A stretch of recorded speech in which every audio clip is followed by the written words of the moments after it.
Hello and welcome to our review of week 2.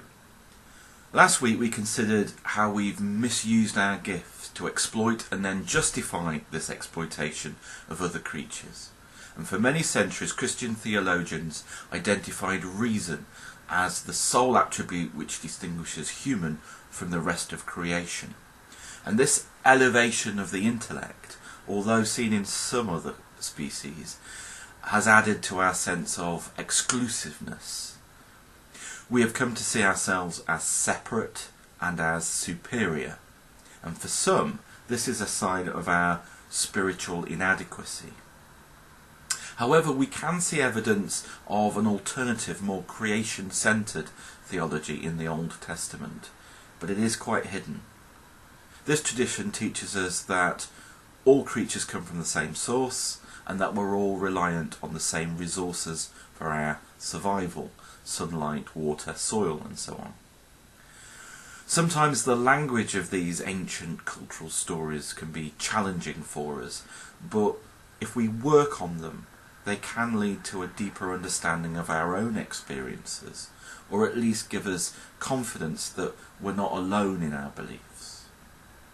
It was interesting for me that consideration of these old texts led us to the insight that this sense of unity with creation actually forms part of our deepest spiritual experiences, in the same way that our pacifism might do.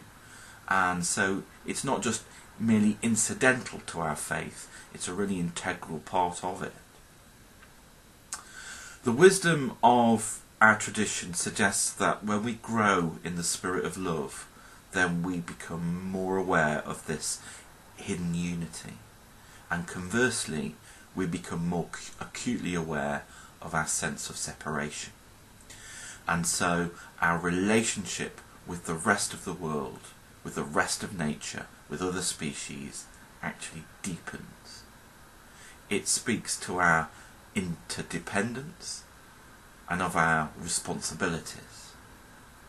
There's a strong sense that compassion or loving kindness needs to be central to our understanding of animal suffering, and in this we have much to learn from Buddhism. Perhaps our survival as a species depends on our willingness to confront our vulnerabilities and our capacities for cruelty, to keep the ocean of darkness in our conscious thoughts.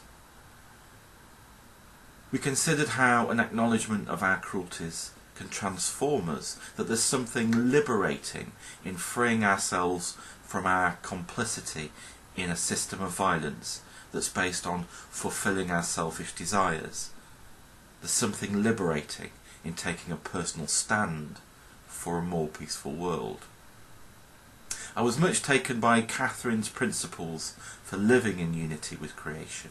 For me, they can be read like a passage from Advices and Queries, which so many British friends turn to for guidance. They may be of help as we pass through the stage of being sickened by the violence and cruelty around us, and move to a place of more authentic hope. Catherine offers these insights. Be fully present, focusing on the here and now. Realise that things constantly change, that every moment is unique. Accept that it won't all be pleasant, but it will all pass. Show loving kindness towards all beings, and practice gratitude. Thank you.